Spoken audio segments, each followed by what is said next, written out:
2026 সালে বাহরাইন এবং বাংলাদেশের মধ্যে ফ্লাইট চলাচল এবং ভিসার বর্তমান আপডেটগুলো নিচে দেওয়া হলো।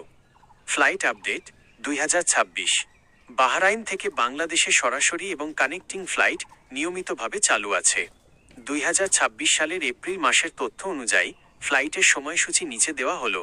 সরাসরি ফ্লাইট, ডাইরেক্ট ফ্লাইটস, তারা চিহ্ন গালফ এয়ার, বাহরাইন, BAH থেকে ঢাকা, DAC রুটে সপ্তাহে প্রায় প্রতিদিন সরাসরি ফ্লাইট পরিচালনা করছে। সাধারণত ফ্লাইটের সময় লাগে প্রায় 5 ঘন্টা 15 minute. Transit flight, connecting flights, air Arabia Sharjah হয়ে ঢাকা ও চট্টগ্রামে যাতায়াত করছে। ফ্লাই দুবাই ও এমিরেটস, ফ্লাই দুবাই এবং এমিরেটস দুবাই হয়ে নিয়মিত ফ্লাইট আছে। কাতার এয়ারওয়েজ দোহা হয়ে ফ্লাইট পরিচালনা করছে। জাজিরা এয়ারওয়েজ কুয়েত হয়ে যাতায়াত করা যাচ্ছে। ভিসা সংক্রান্ত সর্বশেষ খবর এপ্রিল 2026। বর্তমানে বাহরাইনে অবস্থানরত এবং ছুটিতে বাংলাদেশে আসা প্রবাসীদের জন্য কিছু গুরুত্বপূর্ণ নির্দেশনা দেওয়া হয়েছে।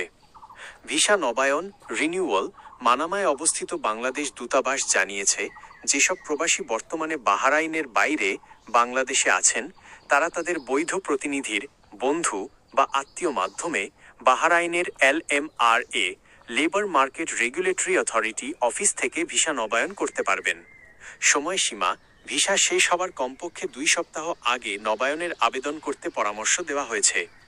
জরুরি হটলাইন, কোনো সমস্যার সম্মুখীন হলে প্রবাসীরা বাহরাইনে বাংলাদেশ দূতাবাসের জরুরি হটলাইন নম্বরে 973333375155 যোগাযোগ করতে পারেন।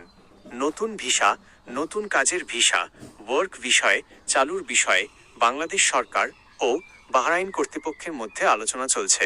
তবে বর্তমানে ফ্যামিলি ভিসা বা ভিজিট ভিসার ক্ষেত্রে আগের তুলনায় কিছুটা কড়াকড়ি রয়েছে।